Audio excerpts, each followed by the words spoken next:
Good morning to all. Welcome to Learners Academy. Good morning. Good morning. Good morning, sir. Okay. Good morning, sir. So today we are going to start the next chapter of our syllabus, which is chapter number 2. The title is polynomial. So first of all, we will understand what is the meaning of polynomial. क्योंकि कोई भी chapter start करें तो उस word का मतलब ही समझ में नहीं आया तो फिर चैप्टर को पढ़ने का मतलब भी क्या है। फिर तो एक तरीके से हम चीज़ों को रट रहे हैं और मैथ्स में कभी भी चीज़ों को रटा नहीं जाता है, आप समझते हो। एक्सेप्शनल केसेस में कुछ एक दुक्का कोई फॉर्मूला रट रहे हुए एक अलग बात है, बाकी मैथ्स में चीज़ों को समझा जाता है। तो बात करते हैं पॉलिनोमियल। जानता है कोई कि पॉलिनोमियल का मतलब क्या होता है? क्या होता है polynomial? What is a polynomial? Does anyone know? बोलो Saumya, do you know? Hitendra?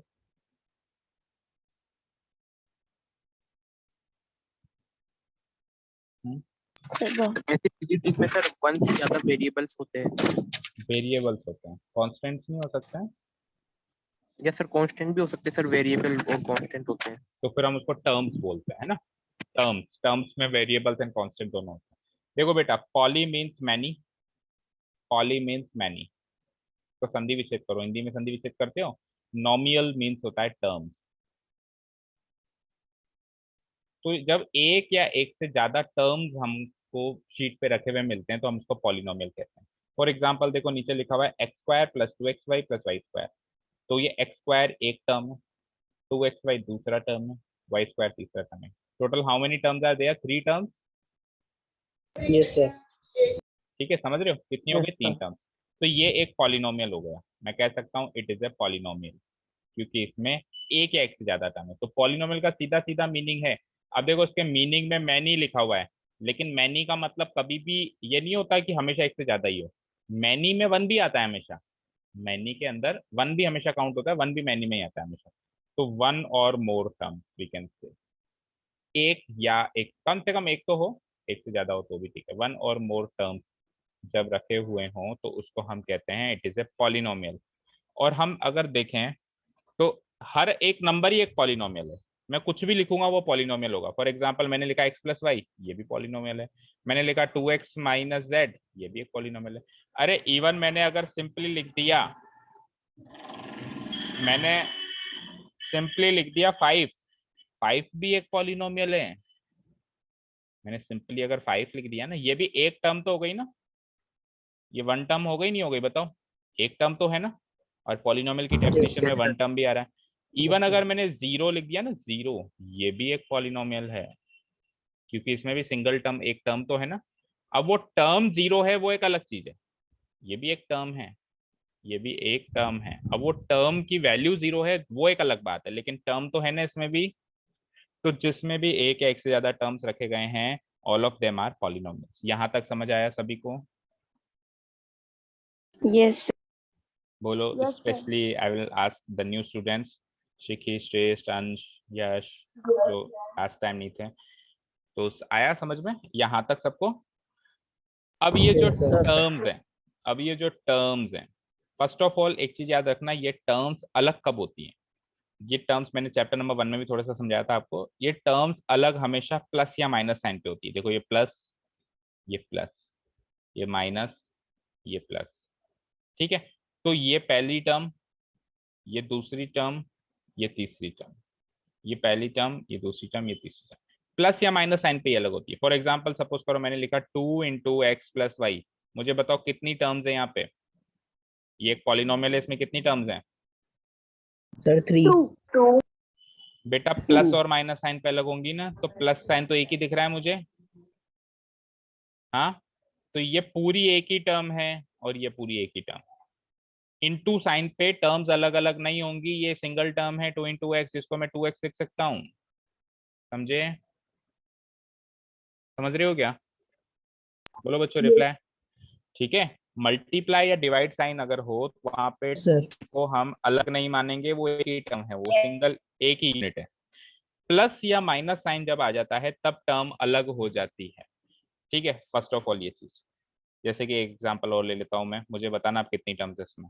3 into x minus 2 divided by y plus 7x minus 2 into a. मुझे बताओ इस पूरे पॉलिनोमियल में कितनी टर्म्स हैं?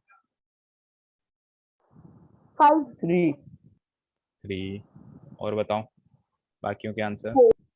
4 देखो वैसे तो अगर हम 3 हमारा पहला आंसर इसमें 4 ही होगा, लेकिन एक्चुअली इसमें 3 टर्म्स ही हैं। जिस जो पहला पहला आंसर था, देखो हम 3 से मिले, 3 के बाद इनटू से मिले, इनटू के बाद एक्स से मिले, तो ये पूरी एक टर्म हो गई, क्योंकि फिर बाद में तो माइनस साइन आ गया, माइनस साइन पे तो दूसरी टर्म स्टार्ट हो गई।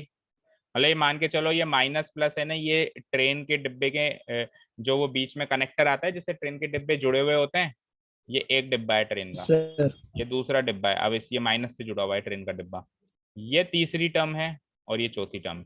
तो पहली बार देखने में तो 4 टर्म्स लग रही हैं, लेकिन ये और ये टर्म सेम है, देखो ध्यान से, सेम नेचर की है या नहीं है? तो जो सेम नेचर की टर्म्स हैं वो ऐड और सब्ट्रैक्ट भी हो सकती हैं।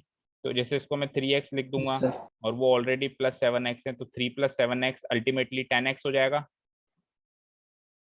ठीक है, फिर उसके बाद -2 डिवाइडेड बाई y को मैं 2/y लिख सकता हूँ, और फिर लास्ट में -2 इंटू a को मैं 2a लिख सकता हूँ। तो अल्टीमेटली 3 टर्म्स आ जाएंगी मेरे पास। बोलो, समझ आ रहा है? Yes sir. ठीक है ना? तो इस तरीके से हम चेक करेंगे कि टर्म्स कितनी है एक पॉलिनोमियल में और टर्म्स अलग कहाँ कहाँ होगी। और ये माइनस प्लस साइन जो है ये भी इस टर्म का हिस्सा है। तो एक्चुअली ये 2/y नहीं है, इस टर्म को मैं रीड करूंगा पूरा -2/y। ये माइनस भी उस टर्म का ही हिस्सा माना जाएगा, और ये माइनस भी इसी टर्म का है। कोई पूछे पहली टर्म क्या है, आप कहोगे 10x। कोई पूछे दूसरी टर्म का है, आप माइनस लगा के कहोगे -2/y। कोई पूछे तीसरी टर्म क्या है, आप माइनस लगा के कहोगे -2y। ये पहली, ये दूसरी, ये तीसरी। Is that clear? Yes sir. Okay. अब ये जो टर्म्स होती हैं पॉलिनोमियल्स का, जो डेफिनेशन मैंने लिखी, वन और more terms when they are put together by connecting by plus और minus sign, they become a polynomial. तो वन और मोर टर्म्स जो हैं हमारे पास, ये टर्म्स किस किस के कॉम्बिनेशन से बनी होती है? ये या तो कॉन्स्टेंट्स के कॉम्बिनेशन से बनी हुई होती है, और या फिर वेरिएबल के कॉम्बिनेशन से बनी हुई होती है। ये टर्म्स किस किस के कॉम्बिनेशन से बनी होती है? अभी कुछ लिखना मत, जो लिखना होगा मैं बता दूंगा, केवल समझते जाओ। ये जो टर्म्स हैं ये किस किस के कॉम्बिनेशन से बनी हुई होती है? या तो कांस्टेंट या फिर वेरिएबल। बोलो क्या बोलोगे इसको आप? कांस्टेंट, कांस्टेंट और वेरिएबल। वेरिएबल। थोड़ी सी मैं स्पेलिंग क्लियर कर देता हूँ अगर समझ नहीं आ रही है तो। कांस्टेंट और वेरिएबल, हर एक टर्म, ऐसा नहीं कोई एक ही टर्म है, हर एक टर्म में दोनों का कॉम्बिनेशन हो सकता है। कांस्टेंट भी हो सकता है हर एक टर्म में, और वेरिएबल भी हो सकता है, दोनों भी हो सकते हैं, दोनों का कॉम्बिनेशन भी हो सकता है। ठीक है, तो देखो कांस्टेंट और वेरिएबल। कांस्टेंट क्या होता है? जो फिक्स्ड है। कांस्टेंट मींस जो फिक्स्ड है, और वेरिएबल जो फिक्स्ड नहीं है। समझ आया? Constant means one which is fixed, and variable means something which is not fixed. Clear है? अब फिक्स क्या है और फिक्स क्या नहीं है, देखो। सपोज करो मैंने एक नंबर लिखा, यहाँ पे देखना ध्यान से, मैंने कहा x, तो मुझे बताओ x की वैल्यू 1 भी हो सकती है, हाँ या ना? Yes sir. x की वैल्यू तो 2 भी हो सकती है, हाँ या ना? x यस की सर। वैल्यू 3 भी हो सकती है, x की वैल्यू -5 भी हो सकती है, x की वैल्यू 0 भी हो सकती है, x की वैल्यू √2 भी हो सकती है। तो क्या x की एक फिक्स्ड वैल्यू है या बार बार बदल रही है? Not fixed. नॉट फिक्स, तो x इस कैटेगरी में आएगा। अब दूसरा एग्जांपल लो, मैंने लिखा 3, तो 3 की वैल्यू तो हमेशा 3 रहेगी, या 3 की वैल्यू कभी 4 भी हो जाती है? बताना जरा। सर 3 रहेगी। 3 रहेगी। ऐसा है क्या यार, अमेरिका थोड़ा सा हमसे ज्यादा फास्ट है तो वहां पे 3 की वैल्यू 4 होती हो, या नो पाकिस्तान हमसे सर। थोड़ा सा कम डेवलप है तो वहां पे 3 की वैल्यू 2 ही रहती हो? ऐसा है क्या? 3 की वैल्यू तो हर प्लेस पे 3 ही रहेगी, हर टाइम पे 3 ही रहेगी, चाहे से हम 200 साल आगे चले जाएंगे तो भी 3 की वैल्यू तो 3 ही रहेगी। तो ये कभी भी नहीं बदल सकती, तो 3 आ जाएगा कांस्टेंट में। समझ गए अब क्या वेरिएबल क्या होता है, कांस्टेंट क्या होता है? इन शॉर्ट अगर मैं आपसे बात करूं, तो जितने भी ये लेटर्स होते हैं ना, alphabetic letters, A B C X Y, ये सब तो आएंगे वेरिएबल्स में, और जितने भी न्यूमेरिकल्स होते हैं 3 4 5 10 11, ये सब आएंगे कांस्टेंट। ये शॉर्ट में बात कर ली हमने एक तरीके से। समझ में आया? Yes sir. तो पॉलिनोमियल क्या होगा? Polynomial means anything which is made up of one और मोर टर्म्स। टर्म्स दो तरह के हो जाएंगे, कांस्टेंट या वेरिएबल। कांस्टेंट मींस जो फिक्स्ड है, वेरिएबल में अच्छा दोनों का कॉम्बिनेशन भी आ जाता है। फॉर एग्जांपल मैंने लिखा 7x, तो 7x वैसे तो वेरिएबल होगा, अगर पूरे की बात करें तो ये पूरा तो वेरिएबल है, लेकिन ये भी फिर दो चीजों से बना हुआ है, एक कांस्टेंट पार्ट से, एक वेरिएबल पार्ट से। पूरा अगर देखें, पूरा 7x फिक्स नहीं है ना। मान लो मैं x की वैल्यू 1 रख दूं तो 7x की वैल्यू 7 हो जाती है। अगर मैं x की वैल्यू 2 रख दूं तो 7x की वैल्यू 14 हो जाती है। अगर मैं x की वैल्यू 3 रख दूं तो 7x की वैल्यू 21 हो जाती है। तो 7x की वैल्यू भी फिक्स कहाँ है, बदल रही है ना बार बार, चेक करो। Yes sir. तो फिर 7x पूरा, पूरे की बात करें तो पूरा भी वो वेरिएबल है, लेकिन ये खुद अपने आप में दो चीजों से बना हुआ है, एक कांस्टेंट और एक वेरिएबल। तो समझ में आया कांस्टेंट क्या होता है, वेरिएबल क्या होता है, टर्म्स क्या होती हैं, पॉलिनोमियल क्या होता है, सबको सब कुछ समझ में आया। तो चले आगे। Yes sir.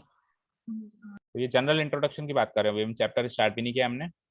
अच्छा, इसकी हिंदी वर्ड की बात करूं, ऐसे कोई जरूरी नहीं अगर आपको हिंदी नहीं भी पता हो, लेकिन जनरल नॉलेज के लिए जरूरी है कि पता हो। मतलब आपके कोर्स के हिसाब से तो आपको इंग्लिश मीडियम स्कूल्स में आप सब लोग पढ़ते हो, लेकिन आपकी जनरल नॉलेज भी होनी चाहिए। पॉलिनोमियल को हिंदी में कहते हैं बहुपद।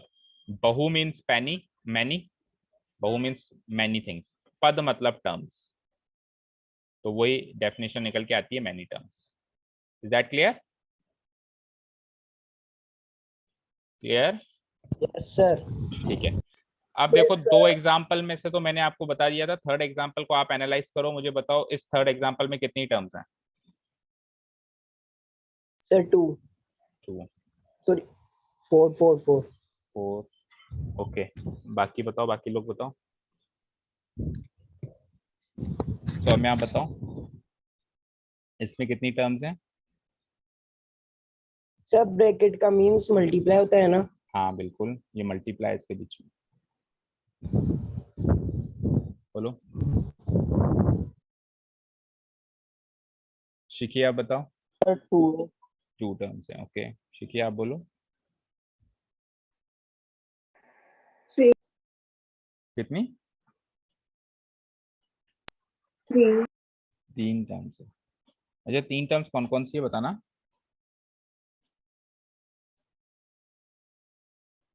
कौन कौन सी है 3 टर्म्स?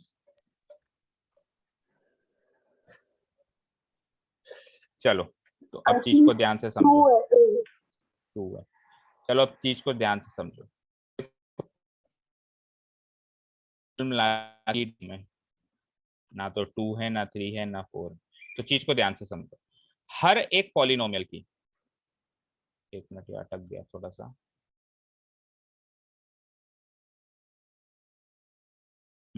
हर एक पॉलिनोमियल की, मैंने आपको क्लास चैप्टर नंबर 1 में भी थोड़ा सा डिस्कस किया था इस मैटर में। एक तो होती है फैक्टराइज्ड फॉर्म और एक होती है एक्सपेंडेड फॉर्म। क्या कहा मैंने? हर एक पॉलिनोमियल की एक तो होती है फैक्टराइज्ड फॉर्म और एक होती है कौन सी फॉर्म, देखो यहाँ लिख देता हूँ, एक्सपेंडेड। एक्सपेंडेड। अब क्या मतलब है इसका, एक तो है फैक्टराइज्ड और एक है मेरी एक्सपेंडेड।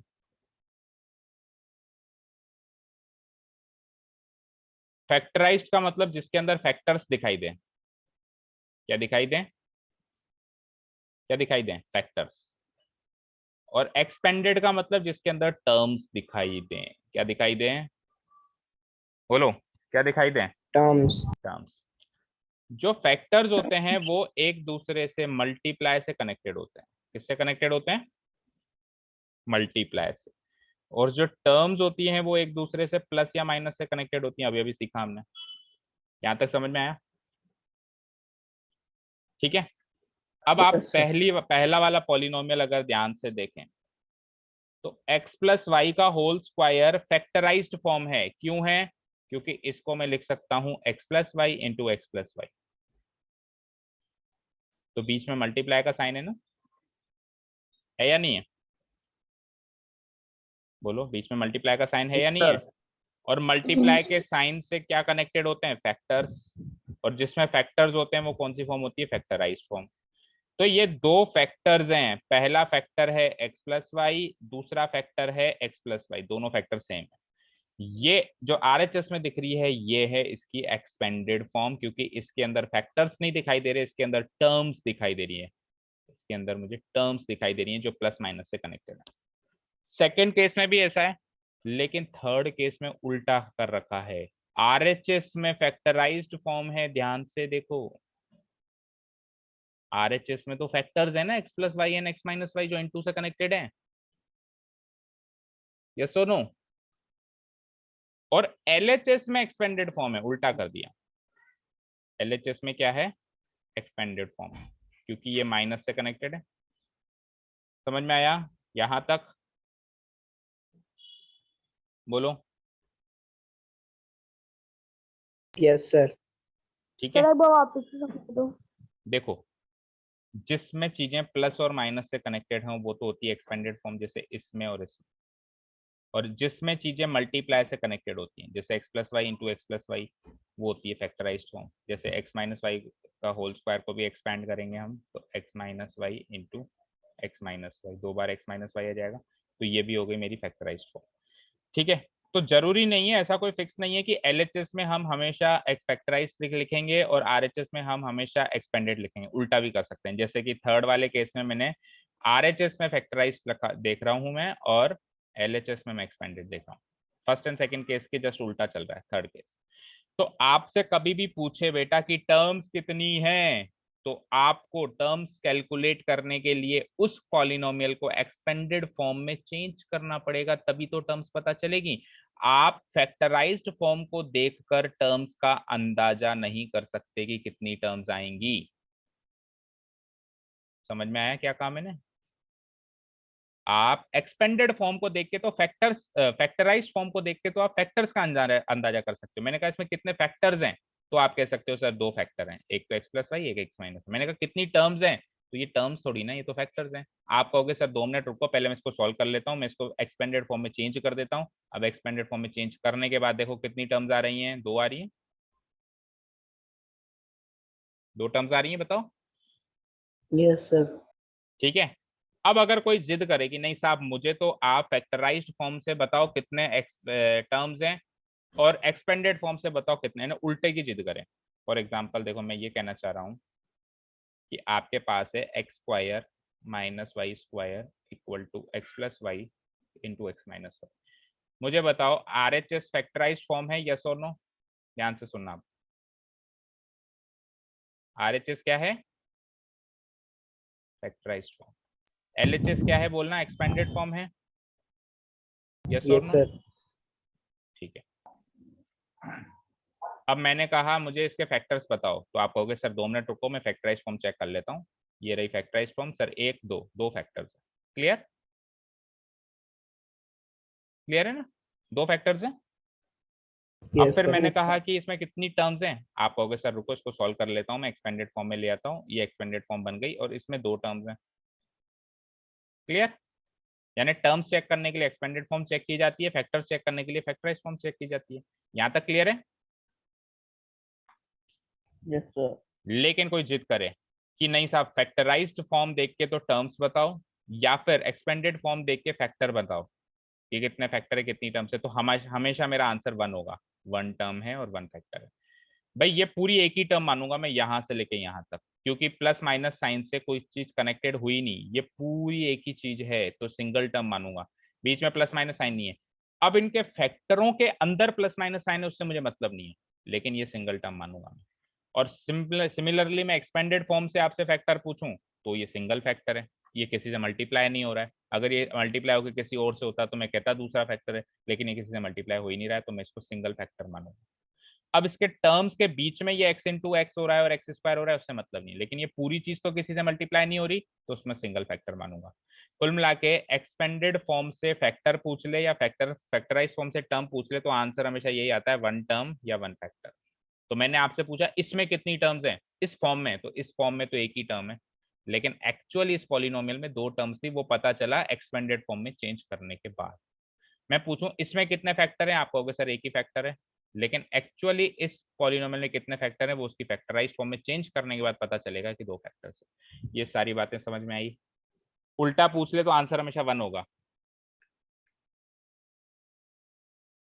बोलो शिखी, समझ में आया? Yes. सौम्या? Yes, sir. चलो तो एक एग्जांपल लेते हैं, मुझे बताना। वैसे तो इस चैप्टर के 5th 6th एक्सरसाइज में आएगी ये प्रॉपर्टी कि x cube plus y cube जो होता है वो होता है एक्स प्लस वाई। आइडेंटिटी आएगी जो आपको याद भी करनी है। मैंने जो शीट शेयर करी थी आपको कि ग्रुप में, वो शीट पढ़ना शुरू कर दी, सबने याद करना शुरू कर दिया वहां से। इस वाले चैप्टर में उसमें से अलजेब्रिक आइडेंटिटीज आएंगी लास्ट एक्सरसाइज में, तो अभी से याद करना शुरू कर दो। बोलो याद करना शुरू किया भी या नहीं किया? ऐसे ही ग्रुप में रखी हुई है वो। बोलो करना क्या है आपको पता है? पापा या मम्मी या भैया भैया या दीदी किसी को भी बोलो, और वो जो शीट्स मैंने आपको भेजी हैं उनका प्रिंट आउट निकलवाओगे सब लोग, और अपने स्टडी टेबल के सामने अपने गेट पर जहां भी आप सुबह को उठते हो सामने वाली वॉल पे उसको चिपकाओगे। सुबह को उठते पहले उसी के दर्शन होने चाहिए। जैसे ही आप सुबह को उठो और सामने वो शीट दिखनी चाहिए, चलते चलते फिरते उठते बैठते जहां भी आप देखोगे, अगर आपको वही शीट दिखाई देगी तो आपको क्या याद रहेगा कि मुझे ये याद करना है। अगर आपको वो शीट दिखाई नहीं देगी तो आपको याद ही नहीं रहेगा कि सर ने ऐसा कुछ याद करने के लिए दिया है।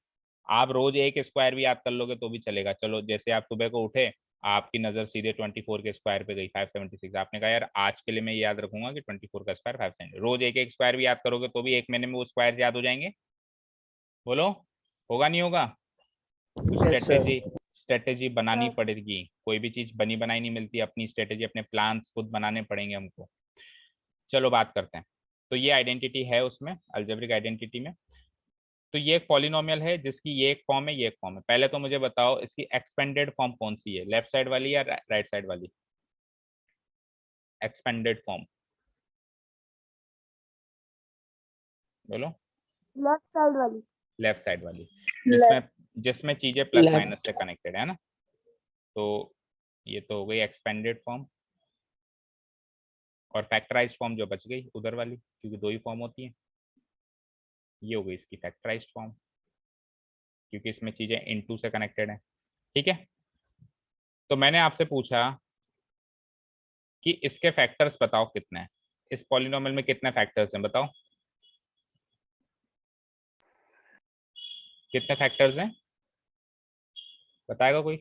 2। 2। भाई फैक्टर्स 2। देखने के लिए तो फैक्टराइज फॉर्म पे नजर जानी चाहिए, सीधी नजर जानी चाहिए फैक्टराइज फॉर्म पे। तो एक फैक्टर ये, एक फैक्टर ये, दो फैक्टर हो गए, दो फैक्टर Yes, हो गए sir. क्या? ठीक है, तो आपका करेक्ट आंसर तो 2 फैक्टर्स ही है। इस पॉलिनोमियल में वाकई में 2 ही फैक्टर्स हैं, लेकिन मैंने जिद पकड़ ली कि नहीं भैया इसी फॉर्म को देख के बताओ कितने फैक्टर है। तो आंसर क्या दोगे? 1। 2। फिर आप 1 फैक्टर कहोगे आंसर। भाई इस फॉर्म के अंदर तो एक ही फैक्टर है ना, ये चीज किसी और फैक्टर से मल्टीप्लाई कहाँ हो रही है? इस वाली फॉर्म में तो एक ही फैक्टर दिखाई दे रहा है। हालांकि वो आंसर देखा जाए तो गलत है, क्योंकि फैक्टर्स चेक करने के लिए तो फैक्टराइज्ड फॉर्म को ही पकड़ना पड़ेगा, कन्वर्ट करके देखना पड़ेगा। तो करेक्ट आंसर तो 2 फैक्टर्स हैं, लेकिन कोई जिद पकड़ ले कि नहीं साहब इसी चीज को देख के बताओ कितने फैक्टर है, तो आंसर 1 फैक्टर आएगा। Is that clear? सारी बातें ठीक है, समझे क्या? Yes, sir. अच्छा अब मैं पूछूं, बताओ इस पॉलिनोमियल में कितनी टर्म्स हैं? कितनी टर्म्स हैं बोलो? How many terms are there in this polynomial?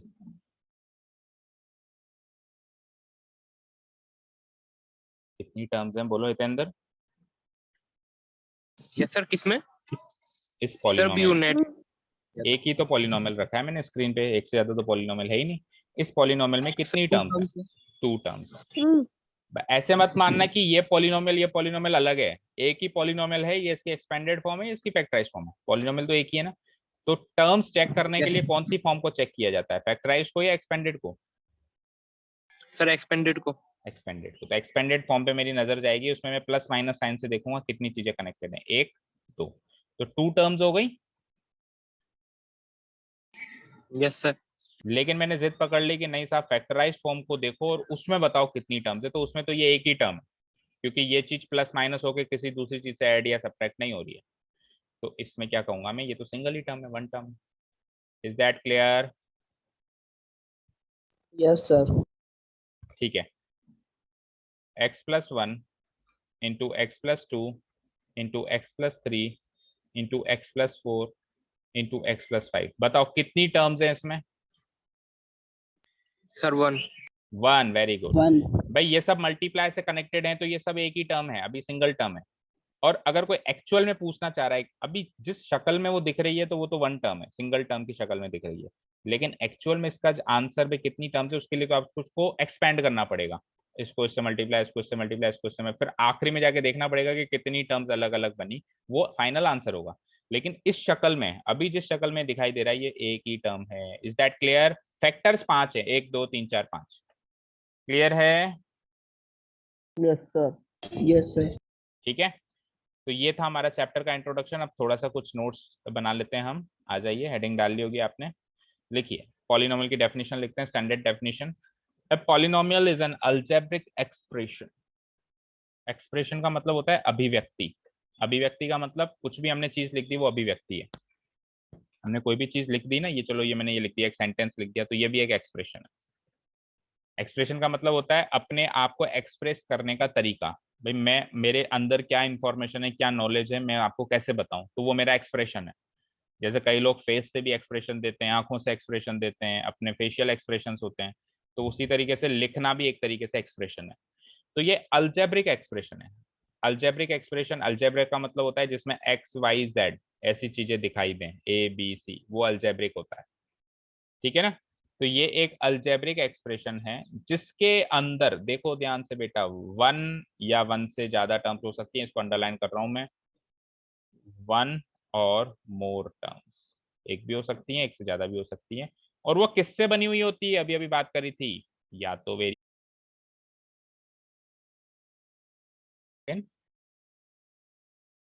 तो वो बेटा किससे बनी हुई होती है? अभी अभी हमने बात करी, वो या तो वेरिएबल्स से बनी हुई होती है या कांस्टेंट्स से बनी होती है। इसके ब्रैकेट में भी मैंने लिखा हुआ है, वेरिएबल्स मतलब जो वेरी करे। वेरी करने का मतलब होता है बदलना, बदलना, जो बदल जाए, जो वेरी करें, दैट मीन्स वेरिएबल्स। जो फिक्स्ड हो, जो बदले नहीं, वो हो कॉन्स्टेंट्स। मतलब वेरी करे को अपन ये भी लिख सकते हैं कि नॉट फिक्स्ड, जैसा कि अपन ने वहां पे लिखा था। तो ये डेफिनेशन लिख ली सबने? स्पीड अच्छी रखेंगे सब लोग, कोई भी मरी हुई स्पीड में नहीं लिखेगा। और स्पीड अच्छी होने का मतलब ये बिल्कुल नहीं कहा मैंने कि आप राइटिंग बिगाड़ देंगे। स्पीड अच्छी रखेंगे, राइटिंग भी अच्छी रखने के साथ साथ दोनों को मैनेज करेंगे। क्लियर? लिख लिया यहाँ तक? Yes. Which are made up of variables and constants. चलते हैं आगे। अब एक इंपॉर्टेंट नोट देखो, ठीक है? The power of the variable या वेरिएबल्स, क्योंकि एक वेरिएबल भी हो सकता है किसी में, मान लो किसी पॉलिनोमियल में केवल एक्स है, किसी पॉलिनोमियल में एक्स, किसी पॉलिनोमियल में वाई है, किसी में जेड है, किसी में तीनों है। तो एक वेरिएबल भी यूज हो सकता है, एक से ज्यादा भी यूज हो सकता है। तो वेरिएबल और ब्रैकेट में एस लगा दिया, मीन्स ये वेरिएबल्स भी हो सकता है, ये वेरिएबल भी हो सकता है। तो जो वेरिएबल या वेरिएबल्स यूज हुए हैं, कहाँ यूज होते हैं? वो पॉलिनोमियल के टर्म में ही तो यूज होते हैं। पॉलिनोमियल के हर एक टर्म में जो भी वेरिएबल यूज होते हैं, उनकी जो पावर होती है वो हर हाल में एक होल नंबर होनी चाहिए। होल नंबर कौन से होते हैं? हमने चैप्टर नंबर 1 में सीखा था, 0 1 2 3 4 एक्सेट्रा, ये सब होल नंबर होते हैं। होते नहीं होते हैं? Yes sir. ठीक है, तो जो उसकी जो पावर है वो हर हाल में ये होनी चाहिए। आपकी एक्सरसाइज नंबर 1 में पहला क्वेश्चन ही ये है कि आप चेक करके बताओ इनमें से कौन पॉलिनोमियल है और कौन पॉलिनोमियल नहीं है। इनमें से कौन पॉलिनोमियल है और कौन पॉलिनोमियल नहीं है, तो आपको उसकी पावर्स को चेक करना है। पावर 0 चलेगी, पावर 1 चलेगी, 2 चलेगी, लेकिन इसके अलावा, जैसे इनके अलावा, होल नंबर्स के अलावा नहीं चलेगी। सपोज करो मैंने लिखा power -5, not acceptable. -5 whole number नहीं है ना? है क्या? बताओ। या मैंने लिख दिया पावर नो सर। 3.2, 3.2 भी नहीं चलेगी। 3.2 भी होल नंबर नहीं है, कंप्लीट नंबर्स होने चाहिए, 0 1 2 3 4। जैसे मैंने लिखा है पॉलिनोमियल x³ + 3, तो मैंने कहा ये पॉलिनोमियल है, आप कहोगे बिल्कुल है। कैसे चेक किया? इसमें जो वेरिएबल यूज हो रहा है, कौन सा वेरिएबल यूज हो रहा है? x, उसकी पावर क्या है? 3, और 3 होल नंबर है क्या?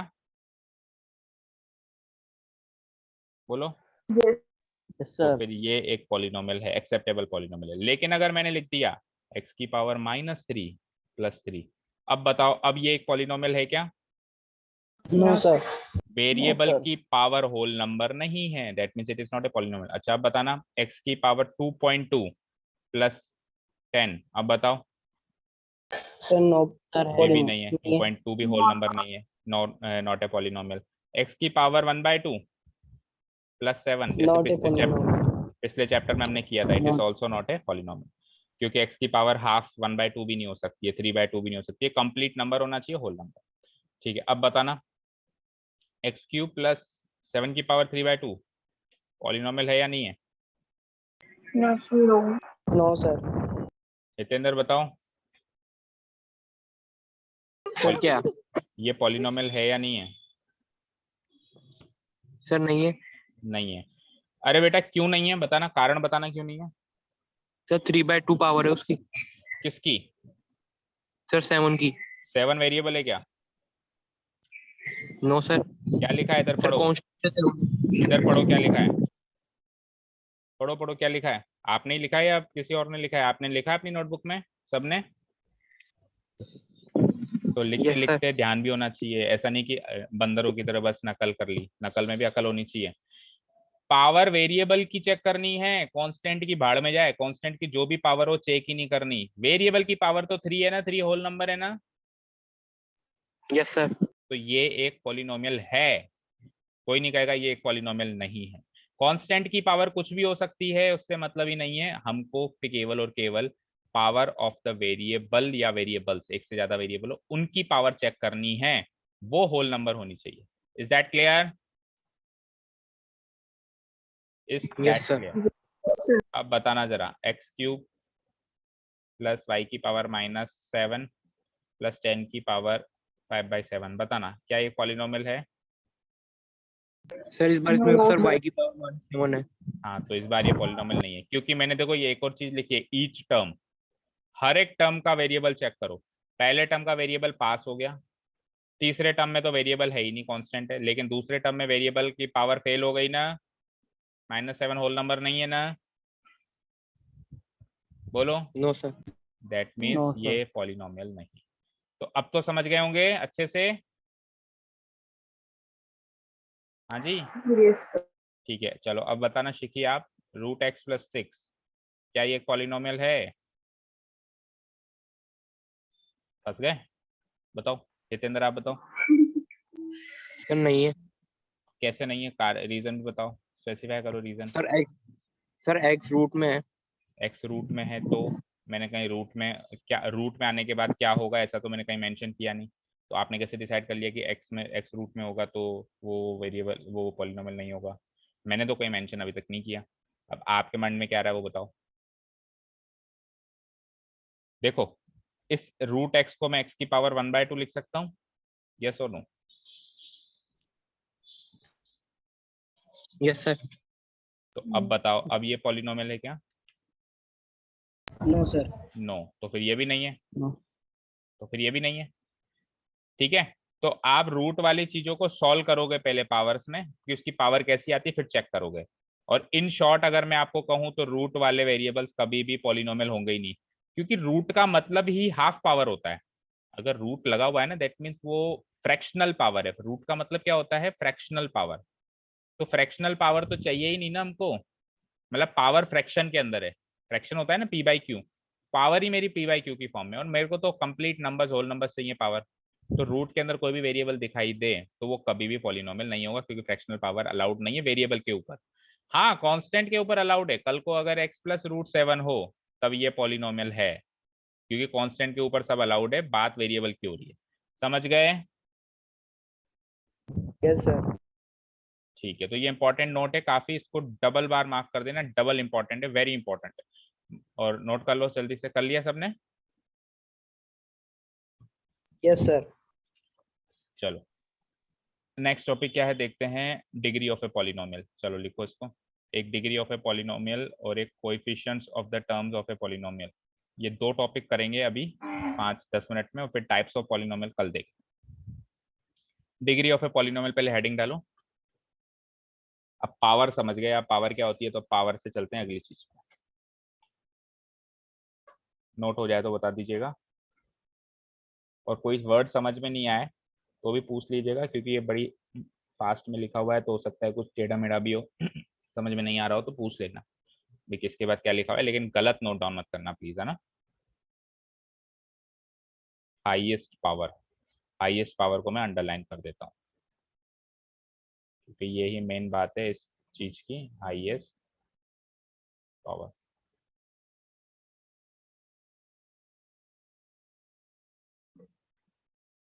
लिख लिया degree of A Yes, sir. Polynomial? Noted. केवल डिग्री की बात कर रहा हूँ मैं, डिग्री तक हो गया, कोएफिशिएंट्स फिर बाद में बताते हैं।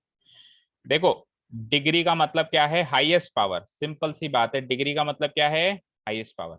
मैंने आपसे पूछा, सपोज करो आपके घर में, सपोज करो कोई आपकी बड़ी बहन या बड़े भाई होंगे, वो कॉलेज वॉलेज कर रहे होंगे, कोई ना कोई डिग्री कर रहे होंगे ना वो, बोलो, या चलो भाई बहन नहीं होंगे, आस पड़ोस में रिश्तेदारी में तो होते ही हैं, होंगे ना कोई ना Yes, कोई sir. तो मान लो Yes, sir.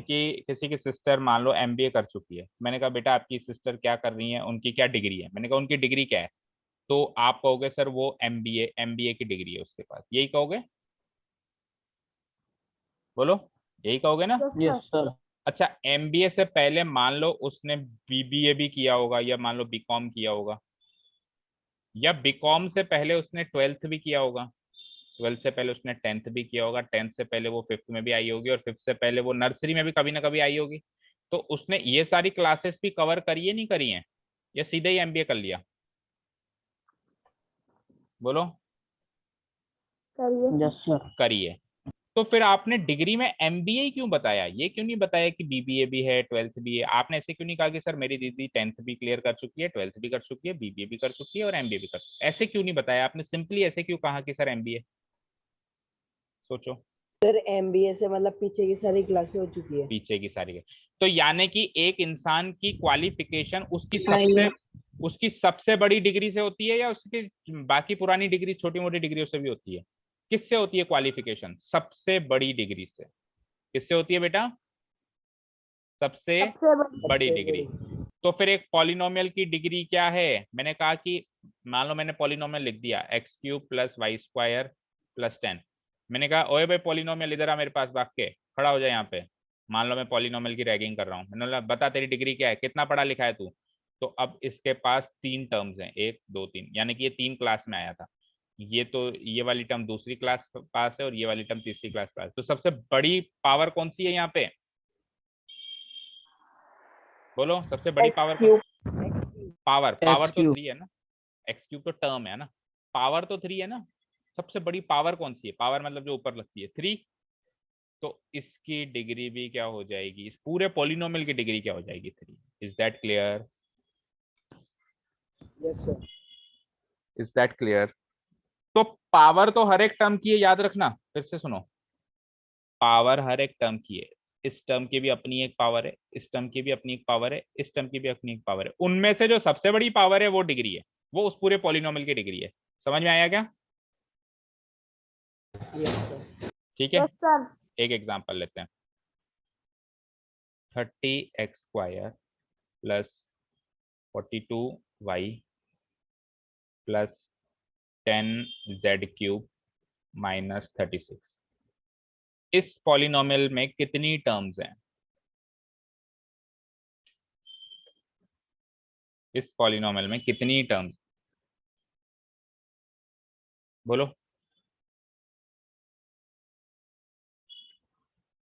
अरे सर 3। 4 3 किसने बोला? 4 भाई प्लस माइनस साइन से कनेक्टेड देखो कितने लोग हैं, 1 2 3 4 है ना, तो 3 कैसे हुआ? सर लेकिन सर 102 की क्यूब होके सर वो 36 102 नहीं है माइनस हो बेटा, जाएगा ना? अरे ये 2 नहीं, ये z है, z 10z। सर वो 2 लगा सर। ठीक है, अभी तो 4 है, अब तो क्लियर है। तो 4 यस टर्म्स सर। हैं इसमें, तो 4 टर्म्स अलग अलग हैं, तो हर एक टर्म की अपनी एक पावर होगी। मैंने कहा इस टर्म की पावर बताओ, ये टर्म कितना पढ़ा लिखा है? आप कहोगे सर दूसरी पास है, 2 पावर है ना उसकी। इस टर्म की पावर बता सकते हो? हर एक टर्म की अपनी एक पावर है, कोई भी ऐसे नहीं कहेगा सर इसके पास तो पावर ही नहीं है, कोई भी ऐसे नहीं कहेगा सर इसके पास पावर नहीं है। तो इसकी पावर 1 है, क्योंकि y के ऊपर कुछ नहीं लिखा हुआ, तो मैं 1 मान सकता हूँ ना, y की पावर 1। Is that clear? की Yes, पावर 2, sir. इसकी पावर 1। ये कितना पढ़ा लिखा है, इसकी कितनी पावर है? 3। अच्छा, इसकी कितनी पावर है, कोई बता सकता है? पावर ही पावर ही नहीं। अभी अभी मैंने क्या कहा था कि पावर ही नहीं है, ऐसा कोई नहीं कहेगा। जो पढ़ा लिखा ही नहीं है उसको क्या कहूंगा? जीरो। अभी स्कूल ही नहीं गया, पढ़ा लिखा ही नहीं है बिल्कुल ही, तो उसकी पावर जीरो हुई या नहीं हुई? Yes sir. तो जो Yes, sir. कांस्टेंट नंबर्स होते हैं, कांस्टेंट नंबर्स जैसे 10, 20, 56, जैसे 36, इन सब की पावर कोई पूछ ले तो इनकी पावर आप जीरो बताओगे। क्या बताओगे? ऐसे नहीं कहोगे इसकी पावर नहीं है। ठीक है, क्वालिफिकेशन तो उसकी भी है लेकिन उसकी क्वालिफिकेशन जीरो है, तो उसमें उसकी क्या गलती? पर है तो सही, तो उसकी पावर हो गई जीरो। इन सब में से बट जो सब, डिजिट माइनस में आ जाओ। अभी उसकी भी बात देखो, माइनस तो यहाँ आ रहा है ना, ऊपर पावर में थोड़ा ना माइनस आ रहा है। ऊपर पावर में माइनस आ रहा है क्या? और पावर में सर माइनस, अगर पावर जीरो लग जाएगी तो आंसर बनाएगा ना फिर। तो बेटा पावर वेरिएबल की चेक की जाती है। इसके आगे कोई भी वेरिएबल लगा के जीरो लगा दो, मुझे बताओ 36x की पावर जीरो 36 होगा नहीं होगा? x की पावर जीरो 1 होता है, आपने ही बताया अभी मुझे, तो ये 36 इंटू 1 36 हुआ नहीं हुआ? बोलो। Yes sir. एक्चुअली वहां पे वेरिएबल ये रखा हुआ है लेकिन छुपा हुआ है, x की पावर जीरो रखा हुआ है वहां पे लेकिन हमको दिख नहीं रहा है, तो x की पावर जीरो लेके बैठा है ना, तो पावर फिर जीरो हो गई ना इसकी। क्योंकि पावर, किसी भी टर्म की पावर उसकी वेरिएबल की पावर होती है, उसके कांस्टेंट की पावर नहीं होती है। देखो हर जगह मैंने वेरिएबल की पावर चेक करी है, किसकी पावर चेक करी है? वेरिएबल की। अब आप कहोगे सर इसके पास वेरिएबल रखा हुआ ही नहीं है, अरे वेरिएबल रखा हुआ है, छुपा हुआ है वो, एक्स की पावर जीरो, पावर क्या हो गई? जीरो। अब समझ आया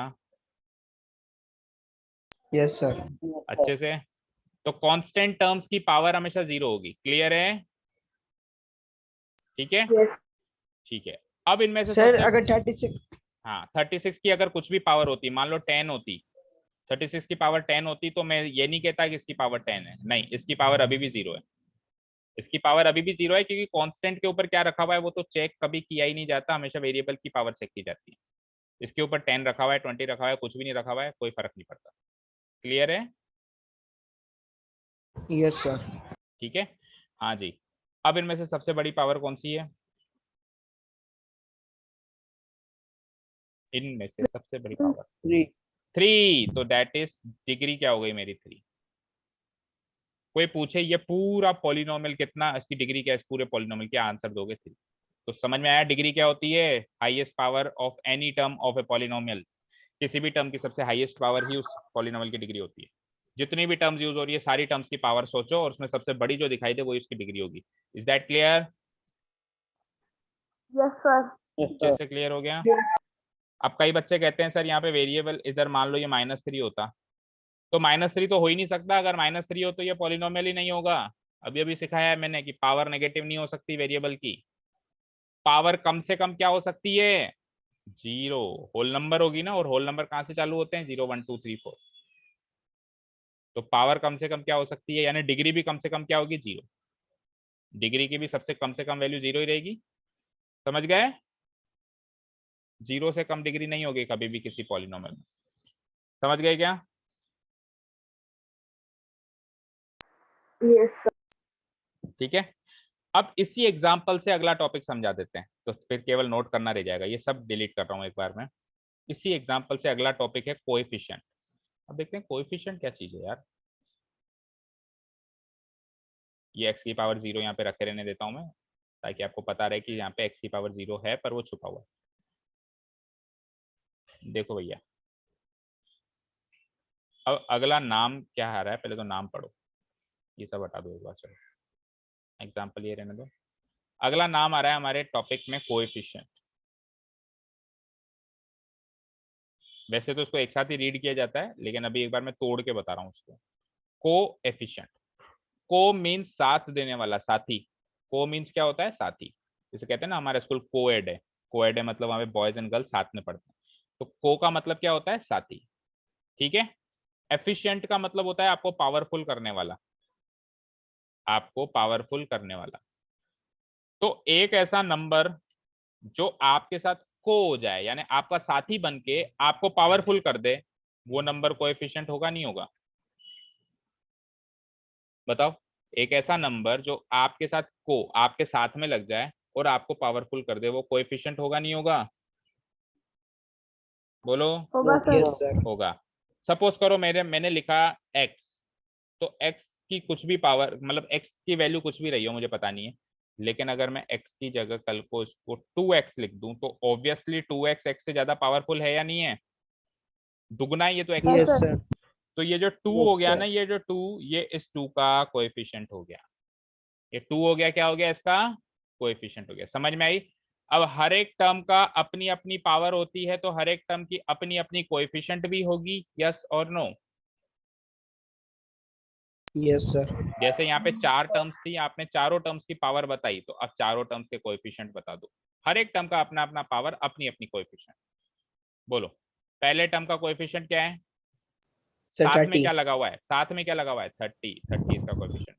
दूसरे टर्म का कोएफिशिएंट क्या है? 42. 42, इसके साथ 42 लगा हुआ है। तीसरे टर्म का कोएफिशिएंट क्या है? 10. 10, इसके साथ 10 लगा हुआ है। 10. लास्ट टर्म का कोएफिशिएंट क्या है? 36. Wrong, 36. Wrong, -36. -36, plus minus sign को मत भूल जाना। -36 इस लास्ट टर्म का कोएफिशिएंट है। Is that clear? तो पावर और Yes, sir. कोएफिशिएंट समझ में आ गया। इसकी पावर 2 है, कोएफिशिएंट 30 है। इसकी पावर 1 है, कोएफिशिएंट 42 है। इसकी पावर 3 है, कोएफिशिएंट 10 है। इसकी पावर 0 है, लेकिन कोएफिशिएंट -36। अच्छा, कोएफिशिएंट नेगेटिव भी हो सकता है, कोएफिशिएंट पॉइंटों में भी हो सकता है, कोएफिशिएंट फ्रैक्शन में भी हो सकता है, कोएफिशिएंट कैसे भी हो सकता है, लेकिन पावर हमेशा होल नंबर होगी। Is that clear? Yes, sir. अब अगर Yes, sir. कोई कह रहा था सर 36 की पावर 10 लग जाए, तो ये -36 की पावर 10 पूरा का पूरा कोएफिशिएंट बन जाएगा, वो 10 भी इसके साथ ही आ जाएगी। ठीक है, समझ आया? Yes, sir. ठीक है, तो पावर एंड कोएफिशिएंट्स हमने कर लिया है। Power, degree and coefficient. Degree तो आपने नोट डाउन कर लिया, कोएफिशिएंट बस नोट डाउन कर लो। That's it for today. फिर हम पॉलिनोमियल की क्लासिफिकेशन कल से देखेंगे।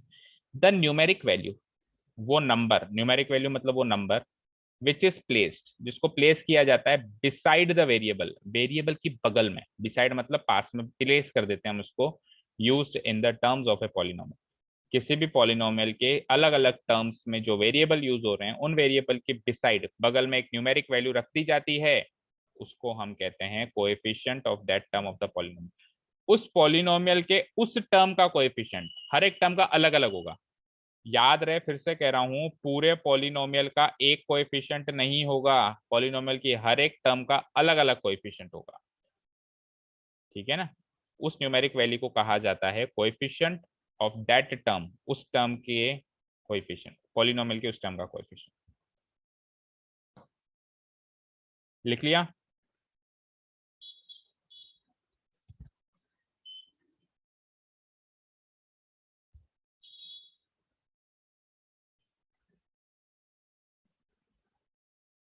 लिख लिया बच्चों? Speed up. Sir, हाँ, degree of polynomial नहीं लिखी क्या? क्या Degree of polynomial नहीं लिखे क्या? बेटा? वो तो मैंने पहले ही बोला था ना लिखने के लिए, अभी तक नहीं लिखा गया उसको? वो तो मैंने पहले ही टाइम दिया था, अभी तक डिग्री भी नहीं लिखी आपने। लिखो सर जल्दी आपने से। तो ये बोला था लिखना। मैंने, बच्चों बताओ, मैंने बोला नहीं बोला डिग्री लिखने के लिए? सर बोला था। बोला था, आप पता नहीं कहाँ खो रहे थे। पहले मैंने कहा था पहले मत लिखो, उसके बाद फिर मैंने 2 मिनट का टाइम दिया था आपको, ये अंडरलाइन भी किया था मैंने, हाईएस्ट पावर, फिर मैंने कहा था इसको लिखो फटाफट से। चलो अब जल्दी करो, दोनों चीजें लिखनी है। रेड इंक में जो भी आपको स्क्रीन पे दिखाई देता है ना, रेड इंक में, वो रेड इंक का सब कुछ नोट होगा। जो ब्लू इंक के अंदर नोट डाउन मैं बताता हूँ, ब्लू इंक से, जैसे मान लो मैंने ब्लू इंक से बता दिया डिग्री, डिग्री का मतलब मानो मैंने लिख दिया क्वालिफिकेशन, तो ये मैंने ब्लू इंक से लिखा है, तो ब्लू इंक से आपको समझाने के लिए इसको नोट नहीं करना चाहिए, ये आप बस समझ लो। जो रेड इंक से है वो सब नोट करना है। ठीक है, चलो अब कोएफिशिएंट भी लिख लिया। और फिर भी अगर जैसे हम थोड़ा स्पीड में चलते हैं क्लास में, अगर कुछ छूट जाता है तो हमारे पास एक बहुत अच्छा साधन है, आपको लिंक मिल जाती है डेली के डेली, है ना? आप वीडियो को फिर से देखकर उसको बीच में पॉज भी कर सकते हो। फिर मान लो आपको कुछ नोट डाउन करना है तो आप उसको पॉज कर दो वीडियो को वहीं पे, और पॉज करके अच्छे से नोट डाउन कर लो। मान लो आप जल्दी में हो तो उस वीडियो को थोड़ा सा फास्ट फॉरवर्ड भी कर सकते हो, स्पीड बढ़ा के भी देख सकते हो। तो सारे फैसिलिटीज है जिसका हमको यूज करना है। ठीक है, लिंक लिंक आपको डेली के डेली मिल ही जाती है, 2-3 घंटे में वो अपलोड हो ही जाता है, कई बार तो जल्दी हो जाता है, 1 घंटे में हो जाता है। आपको लिंक एंड टू एंड मिल जाती है जैसे अपलोड होता है ना। तो यहाँ तक coefficient of the terms of a polynomial तक लिख लिया। अब नेक्स्ट टॉपिक है टाइप्स ऑफ पॉलिनोमियल। आप हेडिंग डाल लीजिए, इसको हम कल करेंगे। बोलो, नोट डाउन हो गया? Yes sir. आज का पढ़ाया हुआ सब कुछ समझ में आया? Yes sir. फिर से वीडियो को वॉच करेंगे सारे बच्चे, ताकि जो भी Yes, मैंने आज sir. पढ़ाया, अगर आप के पास टाइम कम है तो आप उसको स्पीड बढ़ा के भी वॉच कर सकते हो, ताकि जो भी हमने आज पढ़ा वो सब आपको अच्छे से माइंड में सेट हो जाए, तभी कल का टॉपिक समझ में आएगा। क्योंकि हर एक टॉपिक इंटरकनेक्टेड है, एक टॉपिक समझ आया तो ये अगला आएगा, अगला आया तो ही उससे अगला आएगा। टाइप्स ऑफ पॉलिनोमियल से पहले आज जो भी पढ़ाया मैंने, degree, coefficient, power, terms, factorised form, इसमें सबको अच्छे से आप वीडियो देख के रिवाइज करेंगे। ठीक है बच्चों? Yes, sir. ओके, चलो, thank you so much for listening to us. Have a nice day, keep learning and bye bye.